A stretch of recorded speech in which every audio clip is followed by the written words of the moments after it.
Now, chances are you've heard that honeybees are dying at an alarming rate.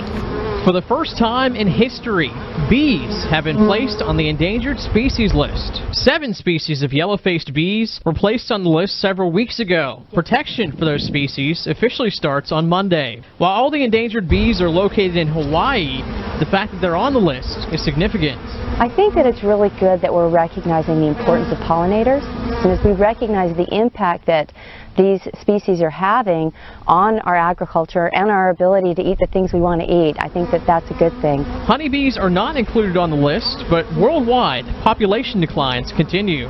The honeybee is not on the endangered species list, but it doesn't matter. Without a beekeeper to manage the bees, the honeybee, Apis mellifera, would be on the endangered species list overnight. We're trying to kill a bug on a bug. Bees in the United States are under attack. And they have a parasitic mite called the varroa mite, which makes it really hard to get our bees through the winter. The varroa mite are infecting hives and colonies of bees and decimating populations, in part because pesticides are making bees more susceptible to these mites. Loss of habitat, that's another huge issue. That's how the bees eat. And if they don't have that, then we have to feed them, and that can get really expensive.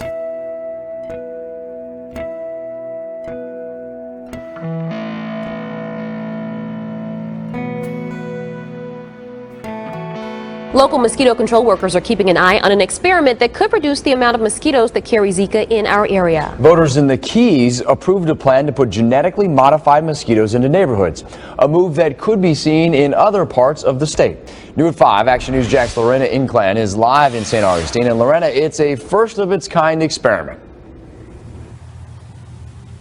It is, John, and we spoke to the education specialist at the Anastasia Mosquito Control District, and he called the GMO testing a very valuable step in the right direction. But if it does get implemented locally, and that's a very big if, you, the voter, would have to approve of it first. With Zika cases growing by the day, some mosquito experts say releasing genetically modified male mosquitoes into the environment could help stop the spread. Anastasia Mosquito Control District Education Specialist Christopher Bibbs says the experiment has had success in other countries. These males find females and mate with them, but their offspring, they have sort of like a faulty biology to them now because of this modification, and then they have a 100% die-off rate. The mosquito being targeted is the Aedes aegypti, a carrier for the Zika virus. Florida now has more than 1,100 cases, and now a small Florida Keys community could potentially become the first in the country to test genetically modified mosquitoes. And if it works, this could open up a different playbook, you could say, for how we treat disease and how we deal with mosquito-borne illness. But Bibbs tells me the test does come with some controversy. A lot of people wonder if the introduction of GMOs into our environment stuff jeopardizes our ability to have organic industry. Turning now to the fight against the Zika virus, where researchers for both private companies and the U.S. government are racing to develop ways to prevent infection. This week, phase 1 of human clinical trials began for a Zika vaccine developed by scientists by the Walter Reed Army Institute of Research. It will be tested at their trial center in Maryland. Well, this is an inactivated vaccine, so the viral particles themselves have been inactivated, so the people can't get Zika, but the protein coat that surrounds the virus is intact. So the idea is you give it to somebody, and it's the protein coat that teaches the immune system how to go after the Zika virus. Tara, I was reading that there's promise when it comes to rats with this vaccine, but is this the first human trial that we're seeing with the vaccine? So there's actually 2 other human clinical trials right now. The first is a vaccine produced by a company called Inovio Pharmaceuticals, and that human clinical trial started in June. The second is a government-produced vaccine, and that trial started in August. The interesting thing about these vaccines is, unlike the type that John described, these are called DNA vaccines, and they basically work by taking a small piece of DNA and re-engineering it to put inside that little circular DNA pieces of genes that code for Zika proteins. When you then give that to a human, for instance, then the human body cells produce that protein, the body mounts an immune reaction against it.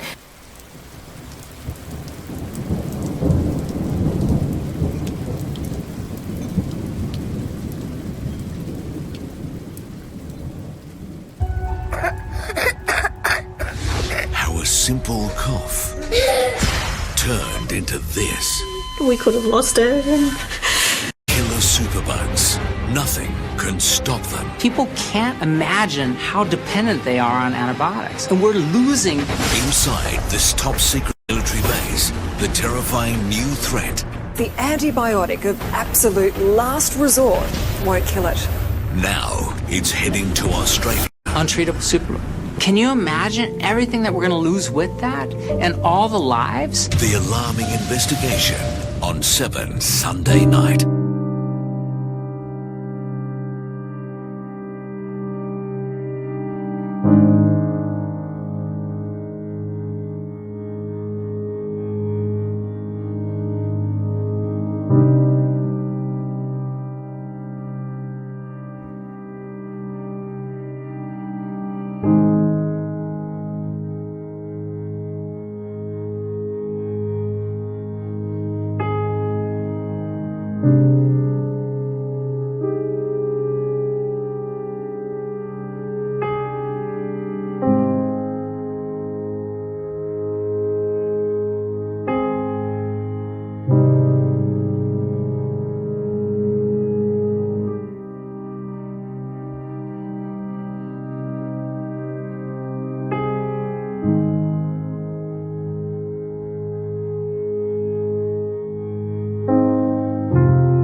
Deadly earthquake rattling New Zealand, the 7.8 magnitude quake, which hit just after midnight, blowing out windows, knocking items from shelves, and triggering a tsunami warning. Here's ABC's Jennifer Eccleston on the moment this massive quake struck.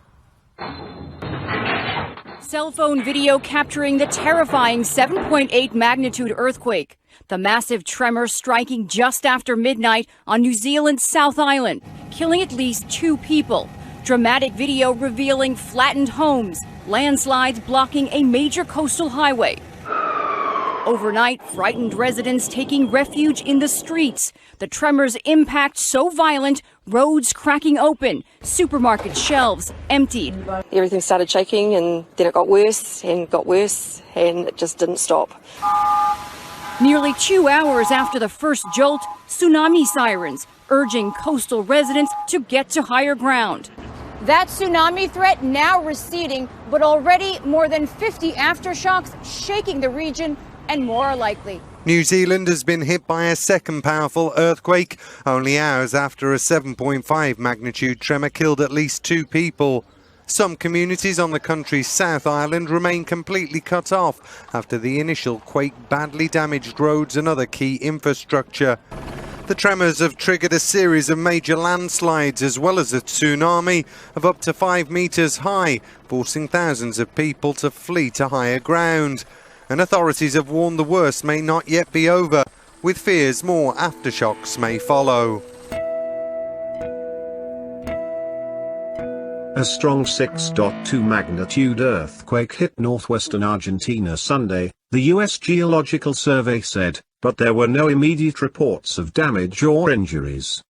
The quake, at a depth of 62 miles, 100 kilometers, struck shortly after 1400 GMT about 16 miles north of the city Chilecito in the South American nation's La Rioja province. Villagers reported that the movement was felt in the neighboring provinces of Catamarca, Tucumán, and Córdoba. The country's seismic authority also reported 3 smaller earthquakes Sunday. The quake near the border with Chile follows a 6.4 magnitude earthquake of great intensity earlier this month in central Chile. That earthquake shook buildings in the capital Santiago, causing panic among residents. The Southeast continues to deal with its worst fires in decades. There's a look at one of them. This is one of the largest fires burning right now in the southeast. This is the Rough Ridge Fire in the mountains of Georgia. And you can see not only are we dealing with fire, but check out all that smoke. And it's really filtering into major cities like Atlanta, which is what you're looking at there. It's not clouds, it's smoke that they've been dealing with. Charlotte, Chattanooga, Asheville, all have been dealing with the smoke from these fires as well. Now, this all stems from the drought. We're talking extreme drought conditions right now in the southeast. This is one of the worst droughts that the southeast has seen in a while. There's a look at Alabama, and this just goes to show you how bad it is. The governor has declared an all-out burn ban and also a water restriction. Now, this is for the entire state. There's a look at all the wildfires burning right now. So we have 38 active large fires. This is going to be a problem for time to come because not a whole lot of rain in the forecast. Now, there's a look at that Rough Ridge fire. Near 17,000 acres burned so far and only 20% containment. Another fire that's a major concern, well, that's the one in North Carolina. So what are our rain chances? Well, as we go into next week, there is going to be some rain. We have some coming up the East Coast, some coming in from the Midwest, but it's all very meager. So it doesn't look like it's going to do a whole lot to relieve this problem.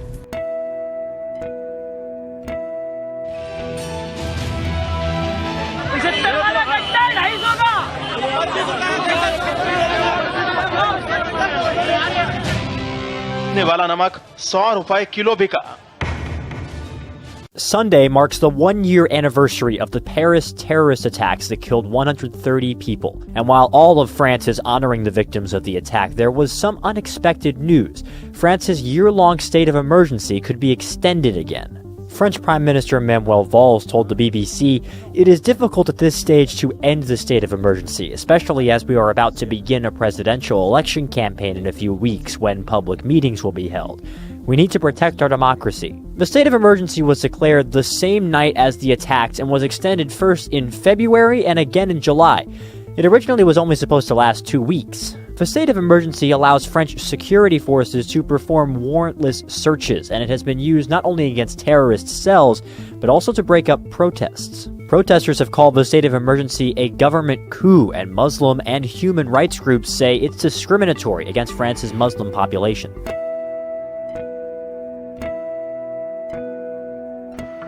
Italian Muslims say they will pray at St. Peter's Basilica in the Vatican if officials continue to shut down mosques in Rome. That was reported after protests were held in the country's capital on Friday against the closure of a 6th mosque in just a few months. There are almost 2 million Muslims in Italy, making Islam the second biggest religion there. However, there are only 8 official mosques, and because of that, many do pray in so-called garage mosques. Well, they are being closed at the moment by Italian authorities who say they don't meet safety standards. We spoke to Imam Sami Salem about this. He says the clampdown is unexpected because many of the mosques have been around for decades.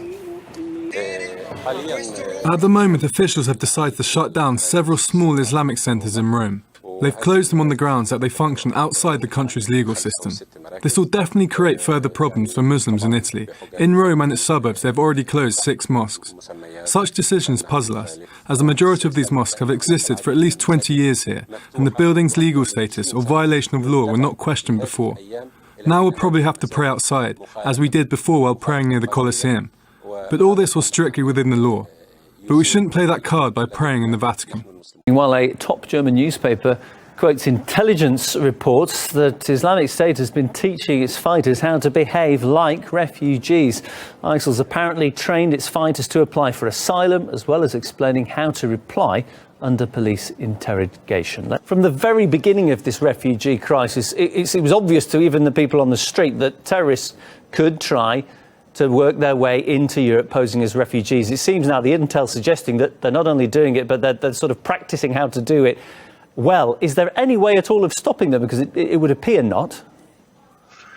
The only way of now, there's no way of stopping it, full stop. But there is a way of reducing the risk by actually vetting people who are coming in a more in a deeper and better way. But isn't the intel suggesting they're actually prepared for that? They're prepared for interviews with the police, and that, how much more can you vet people?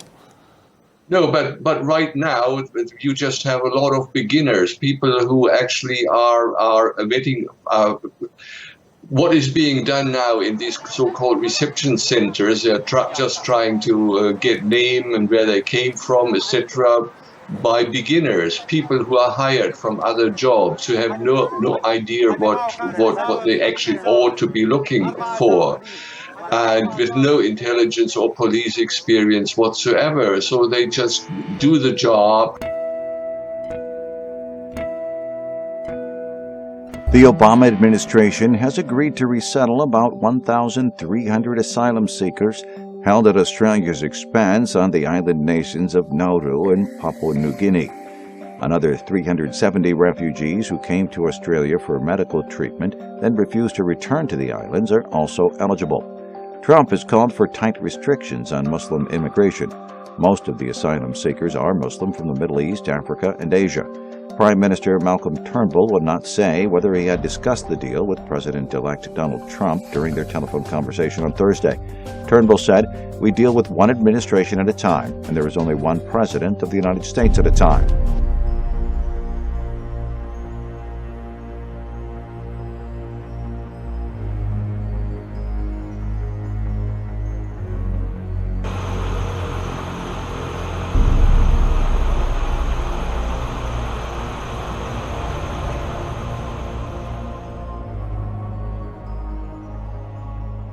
Aides to President-elect Donald Trump have reportedly warned the Obama administration not to attempt any unpleasant surprises for Israel in their final months of office. The Trump aides told the White House officials that they shouldn't push any policies that don't match those of President-elect. Israeli leaders have expressed concern that Obama might support a UN resolution or push an initiative of his own that could impact Israel. President Obama and Prime Minister Benjamin Netanyahu have clashed repeatedly over the Palestinian issue.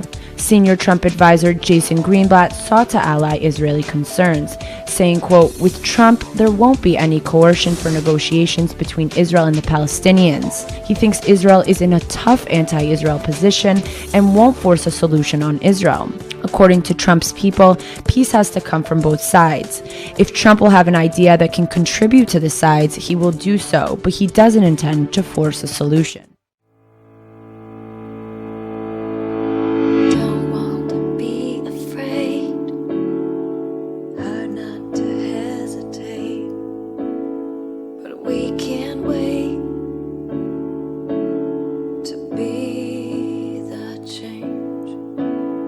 It's not too late, free from hate. Think of the future that we could create. Face the facts today.